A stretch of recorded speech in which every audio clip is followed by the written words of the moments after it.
আব্দুল গনি নাবুলুসি রাহিমাহুল্লাহ এবং আল্লামা খতিব আল বাগদাদি অতঃপর ৩য় নম্বর হাকিমুল উম্মত হযরত মাওলানা শাহ আশরাফ আলী থানভী রাহিমাহুল্লাহ, ওনারা যে কথাটা বলেছেন এর খোলাসাটা কি ছিল? তাকলিদ সর্বক্ষেত্রে না, কিছু বিষয় আছে এমন যেগুলো মুত্তাফাক আলাইহি এবং যেটা স্পষ্টভাবে জানা যায় এটা শরীয়তের একটা জুজ,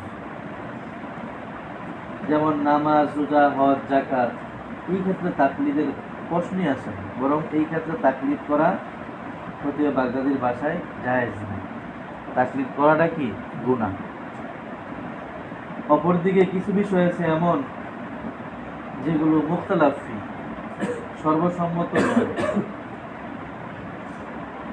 সরাসরি দিনের স্পষ্ট কোনো ভাষ্য নেই যা থেকে এটা বুঝে আসে। তাকলিদের যারা ইজতিহাদের যোগ্যতা রাখে না, তাদের তাকলিদ করা ছাড়া, অপরের কাছে জিজ্ঞাসা করা ছাড়া ওই বিষয়ের সমাধান জানা কিনা সম্ভব না। এটাই আল্লাহ সুবহানাহু ওয়া তাআলা বলেছেন, ফাসআলু আহলা যিকরি ইন কুনতুম লা তা'লামুন। এর ক্ষেত্রে মূলত এটাই, সর্বক্ষেত্রে না, এই ক্ষেত্রেটা যেখানে ইজতিহাদ প্রয়োজন, আর ইজতিহাদের জন্য যোগ্যতা লাগে যা মুজতাহিদের ভিতরে থাকে। এখন যার ভিতরে যোগ্যতা নাই, সে মুজতাহিদ না, তাকেও তো মানতে হবে। সে মানবে কিভাবে? যে জানে তার কাছে জিজ্ঞেস করে সে মানবে, এটাই তো তাকলিদ। তো এই যে কথাটা বলা হলো, থানভী আলাইহির রহমাত তিনি এটাকে আর একটু সুন্দর করে বলেছেন। একটা হলো যে নসের তাআরুজ আছে, তাআরুজ দফা করার জন্য ইজতিহাদের প্রয়োজন পড়ে, তাহলে সেখানে তাকলিদেরও কি করবে? প্রয়োজন পড়বে। নসের তাআরুজ নাই কিন্তু ইবহাম আছে, ইজমাল আছে, এই ইবহাম আর ইজমালকে দূর করতে হবে, সবাই পারবে না, ইজতিহাদের প্রয়োজন পড়ে, সুতরাং এখানে কি হবে? তাকলিদের প্রয়োজন পড়বে। তাআরুজ নাই, ইজমাল নাই, কিছুই নাই, একেবারে সুস্পষ্ট ভাষ্য, তাহলে এখানে কোনো রকম ইজতিহাদের প্রয়োজন নেই, ফলে এখানে তাকলিদেরও কি নেই? প্রয়োজন নাই। এই তিনটা কথা বলার পর এবার বলতেছেন যে এখান থেকে এই কথা স্পষ্ট হয়ে গেল যে একজন ইমাম অথবা মুজতাহিদের তাকলিদ করার আসলে উদ্দেশ্য কি।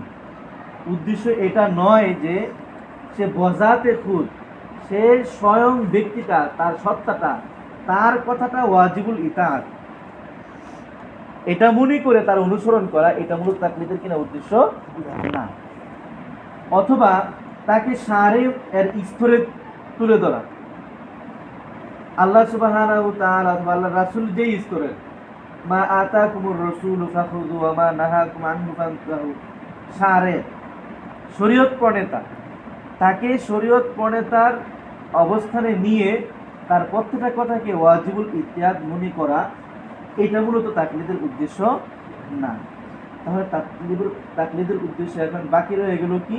তাকলিদের উদ্দেশ্য হলো আসলে মূলত কোরআন এবং সুন্নাহর অনুসরণ করা উদ্দেশ্য, কিন্তু কোরআন এবং সুন্নতের উদ্দেশ্য বুঝার ক্ষেত্রে সবাই সক্ষমতা রাখে না। তো যে সক্ষমতা রাখে তাকে অনুসরণ করার অর্থ হলো তাকে ওই কোরআন সুন্নাহয় বর্ণিত যে বিধিবিধান আছে এর ব্যাখ্যাকারী হিসাবে, এর উপস্থাপনকারী হিসাবে তার উপর ভরসা রেখে কি করা? তার তাকলিদ করা। এই কথা বুঝেছি? এটাই বলছে, এই কারণেই বলছে যে কোরআন সুন্নাহর প্রত্যেক যেই সমস্ত হুকুম আহকাম আছে সেখানে তাকলিদ কোনোভাবেই করা যাবে না। কেন? সেখানে আল্লাহ এবং তার রাসূলের সরাসরি ইতাআত, এটি হলো আসল মাকসুদ, এবং সেটা তাকলিদ করা ছাড়াই, কাউকে জিজ্ঞেস করা ছাড়াই সহজে এই আসল ইতাআতের কথাটা চলে আসে। কিন্তু যেখানে তাকলিদের প্রয়োজন পড়ে সেখানে সরাসরি আল্লাহ এবং তার রাসূলের কথার অনুসরণ করা যায় না ব্যাখ্যা ছাড়া, সেখানে কোনো ইমামের তাকলিদ করার অর্থ হলো তাকে শুধুমাত্র শারে হিসাবে মানা, ব্যাখ্যাকারী হিসাবে মানা, সে স্বয়ং সে ব্যক্তি হিসাবে ওয়াজিবুল ইত্তাআত তাকে মনে না করা। এটি কি পরিভাষায় কি বলা হয়? তাকলিদ বলা হয়, যাকে সংক্ষিপ্তভাবে ইবনুল হুমাম, আল্লামা নুজাইম ওনারা বলেছেন, আত-তাকলিদু আল আমালু বিকাউলি মান লাইসা কাউলুহু ইহদাল হুজাজি। তাকলিদ এমন ব্যক্তির কথার অনুসরণ করা যার কথাকে শরীয়তের কোনো দলিল মনে না করা, বিলা হুজ্জাতিন মিনহা, তার কাছ থেকে দলিল চাওয়া ছাড়া। দলিল যদি চাই আমি দলিল বুঝি না, তাহলে দলিল চাওয়া না চাওয়া একই তো হয়ে গেল। আমি যদি দলিল বুঝি তাহলে তো আর তাকলিদের প্রয়োজন পড়ে না, তখন আমার জন্য তাকলিদ করা নিষেধ। আমি তো নিজেই মুস্তাহিদ, আমি তো এই জন্যই তাকলিদ করতেছি। ইন কুনতুম লা তা'লামুনের দল আমি, কথা বুঝে আসছে না?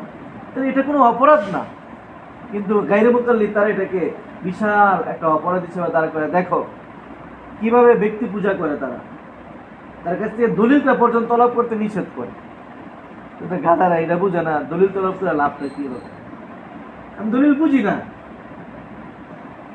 2 নম্বর কথা, এই যে তাকলিদ, এই তাকলিদ থেকে এটা স্পষ্ট হয়ে গেল যে আমরা যে কাউকে অনুসরণ করি, সেই ইমামের কৌলটাকে শরীয়তের কোনো মাখাজ মনে করি না, এটাকে কোরআন মনে করি না, সুন্নত মনে করি না, ইজমা মনে করি না, কিয়াসের মাকিসালায় মনে করি না।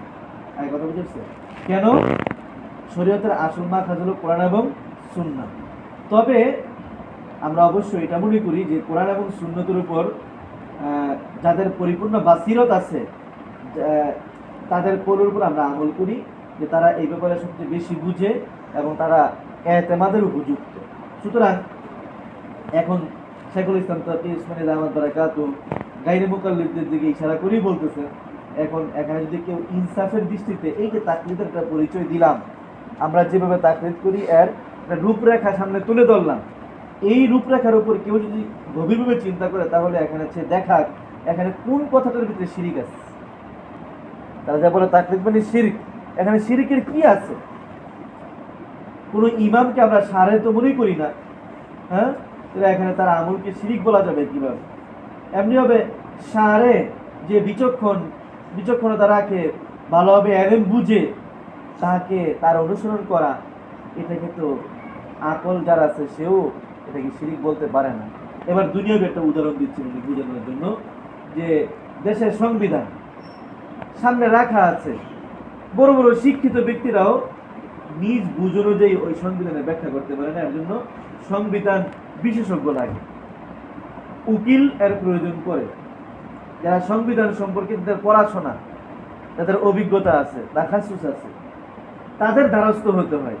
সে যে কোনো শ্রেণীর, যে কোনো পেশার, যে কোনো ধরনের উচ্চশিক্ষায় শিক্ষিত হোক না কেন, সংবিধান সম্পর্কে যদি তার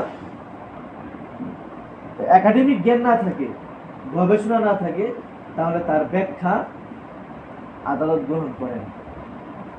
হতে পারে এমন যে একজন উকিলের তুলনায় আপনার সংবিধান বুঝার দিকটা বেশি মজবুত, তথাপি আপনি আদালতের কাছে সামনে যদি আপনি গিয়ে নিজেকে উকিলের পর্যায়ে গিয়ে পেশ করেন যে আমি তার ওকালতি করব তার পক্ষে হয়ে, আপনার এই ওকালতি গ্রহণযোগ্য হবে, ওকালতির ডিগ্রি লাগবে। এবং এখানে উকিলরা যে ব্যাখ্যা করে ওই ব্যাখ্যাকে মেনে নেওয়া, এটাকেই সবাই প্রশংসার দাবি রাখে যে হ্যাঁ ঠিক আছে। এমনই তো শরীয়তের বিষয়, অবিকল তো এমনই। এখানে আমি মন করে একটা ব্যাখ্যা করব, এটা তো শরীয়ত মেনে নেবেন না। যারা কোরআন সুন্নাহর উপর অভিজ্ঞ, দক্ষ এবং মুত্তাকি পরহেজগার ব্যক্তি, যাদের উপর বিশ্বাস এবং আস্থা রাখা যায়, তারা কোরআন সুন্নাহর একটা মুখলাগ একটা বিষয় এর ব্যাখ্যা আমাদের সামনে তুলে ধরে আমরা ওটা অনুসরণ করি। এখানে তো মাজাম্মাতের কোনো বিষয় নেই। তাহলে বিভ্রান্তিটা কোথায়? এই যে তাকলিদের যে আলোচনা করা হলো, এই তাকলিদ তো গায়রে মুকাল্লিদের ভিতরে পাওয়া যায়। তাদের যারা নাদান, এরা কোথায় থেকে এলেম অর্জন করে? তারা বলবে আমরা তো সব রেফারেন্স দিয়ে দিই। আরে তুই 100 রেফারেন্স দিয়ে খাওয়াই দিলে তো লাভ নাই। এক কৃষক যে মূর্খ, তাকে এরকম বুড়ি বুড়ি কিতাব খাওয়াই দিলে কোনো লাভ আছে? সে বুঝবে কোন জায়গা থেকে মাছটা বের হয়? সেটা বুঝবে না। তাহলে সে মানে কিভাবে? তোমার কথা হিসেবে মানে, এই জন্য তোমাকে জিজ্ঞেস করে, না হয়তো তোমাকে জিজ্ঞেস করার প্রয়োজন ছিল না, সে বাংলা বসে বসে ঘরে বসে বসে ইস্তেহাত করত। তোমাদের মধ্যে বড় বড় আলেম আর শায়েখদের বাদ খাওয়া লাগতো না, বড় বড় কনফারেন্স আর লোক লাগতো না। এইটা তো তাকলিদ। কনফারেন্সে গিয়ে বুঝাইতে হয় কেন? সওয়াল জবাবের আমাদের চেয়ে বেশি তারা সওয়াল জবাব করে, তোমরা সওয়াল জবাব করো কেন? এটি তো তাকলিদ। কিন্তু আসল কথা কি, মন গড়া তাকলিদের একটা সংজ্ঞা তারা বানাইয়া চাপায়া দিয়া এবার এতরাজ করে। যারা তাকলিদ করে, কোন অর্থে তাকলিদ করে, ওইটাকে খেয়াল না করে, ওইটাকে ধারণ না করে আমার মন মতো আমি একটা বানায় আপনার উপর চাপাই দিলাম, আমার যেভাবে ঘায়েল করা দরকার ওইভাবে চাপাই দিলাম। এটা তো হটকারিতা ছাড়া আর কিছু না, সীমালঙ্ঘন ছাড়া আর কিছু না, ভিন্ন কিছু না। আমাদের সামনে তো তাকলিদ ক্লিয়ার। তাকলিদের অর্থ, কোন অর্থে আমরা তাকলিদ করি স্পষ্ট ক্লিয়ার। তুমি দেখো এখান থেকে এই অর্থের ভিতরে কোথায় শিরিক আছে, কোথায় আমরা আল্লাহ তাআলার সাথে শরীক করলাম, কোন জায়গায় তো নাই এরকম। আর কথা বুঝাচ্ছেন? এই হলো তাকলিদের সংজ্ঞা এবং তাকলিদের হাকিকত স্পষ্ট হলো আমাদের সামনে। এই তাকলিদের বিষয়টাকে আরেকটু পরিষ্কার করার জন্য আরেকটা সংজ্ঞা বর্তমান সময়ে খুব প্রয়োজন লেখাপড়া করা।